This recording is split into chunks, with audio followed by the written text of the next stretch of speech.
Hey, hey, it's D Shan again. Look, I wanted to talk about my travels. So I figured something out because I travel all the time, you know, but I've started doing something which is pretty awesome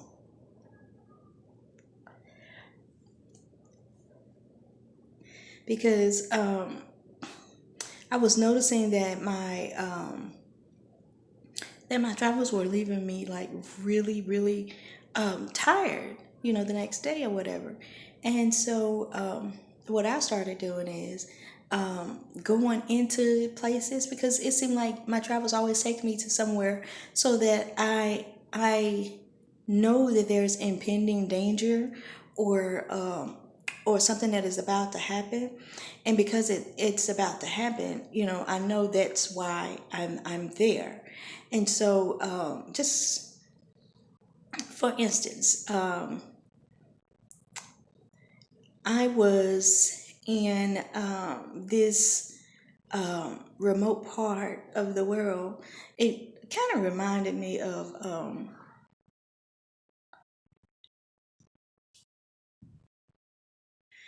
the of like an amusement park, but it wasn't just an amusement park. It was like a resort, and it was like in Mexico or something. And I knew, that um,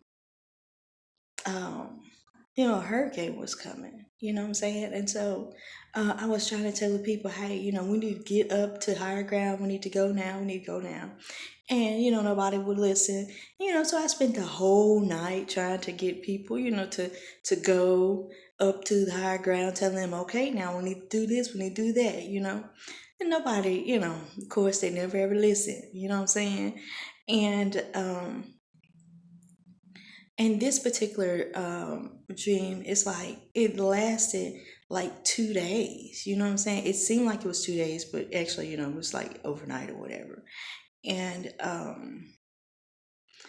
and I told him, I said, listen, this is what you need to do. Everybody needs to go inside, you know what I'm saying, and get the little ice bucket that comes in your room. Fill your ice buckets with water. Put them in the freezer because we're going to need that water. Okay. And he was like, no, it's such a beautiful day. Da, da, da, da. The weather says, we're not expecting any rain. Da, da, da, da, da, da, da. I said, okay, whatever. Okay. And so, I had my daughter with me and my mom, and I was like, um, let me go and find them. So I went to get them. And I was like, well, okay, come on, mom. I said, come on, Katie, let's go. And of course, they didn't, my daughter was like, okay, well, what we do? I said, well, you get this water, I'm gonna get this water, because, I froze, two things. So we get to going, and I have my mom with me, and then as we're going, trying to pick up the rest of the family, and people we don't even know, come on, you guys, da, da, da, da. Nobody wants to go.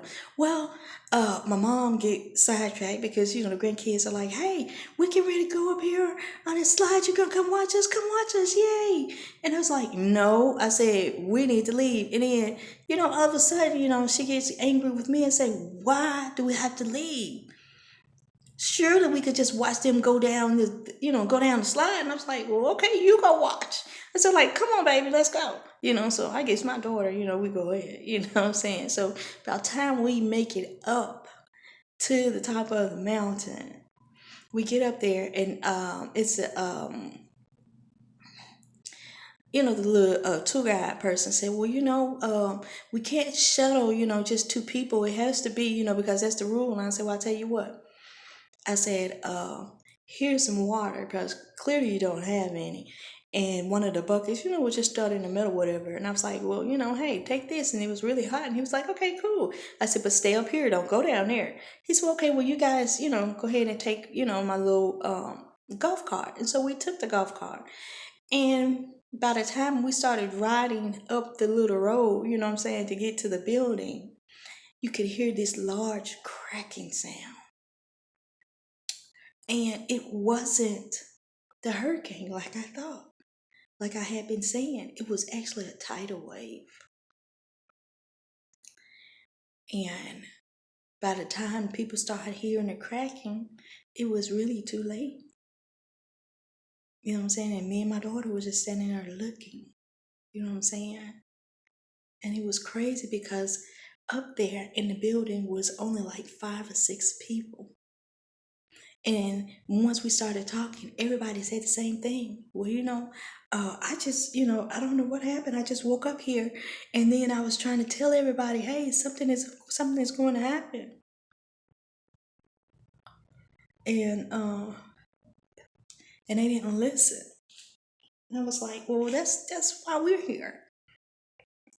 And so when we're all there, and we're saying the same thing to each other, and then the only person who didn't know for themselves was my daughter. Nobody else was able to bring anybody out, and they had to watch, their families, be, uh, or meet their demise, in the tidal wave.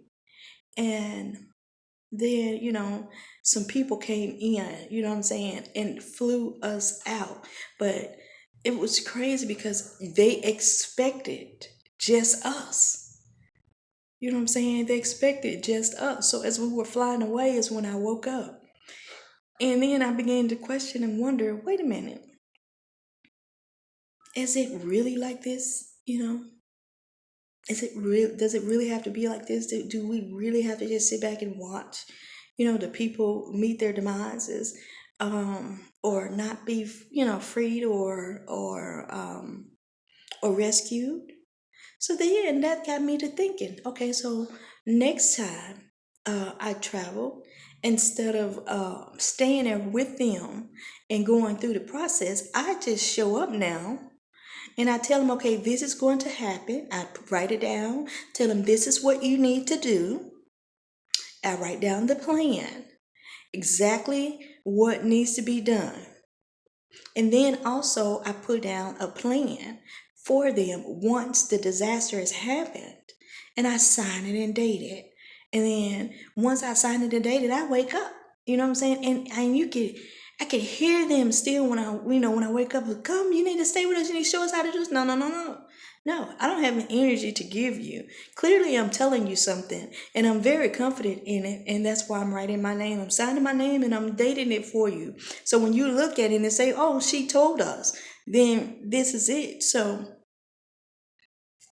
I have really been doing it, and then it's been working out pretty good. And you talking about somebody coming up always at the same time every morning between 4:44 and 4:48 every morning. I wake up because I have literally gone somewhere, told them what was going to happen, wrote it down the plan, and the plan before, and then actions that they can take afterwards.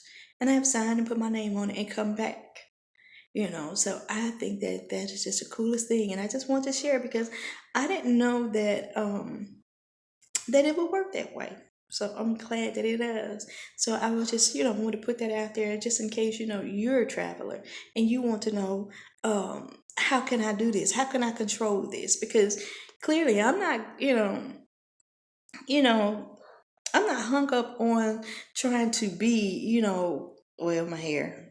It is what it is, you guys, because it's not holding any, it's not holding any curls because it's hot. Um, it's ponytail season. I guess I should just put it in ponytail. So that's what I probably do once I get finished talking. But get back on subject. So anybody that travels, I implore you, write your travels down. You know what I'm saying? And if there is knowledge that you have that you're supposed to pass on or anything like that, write it down for them. Because clearly, you cannot give information to people who's not ready to receive. And I have never been a reactive person. I've always been a proactive person.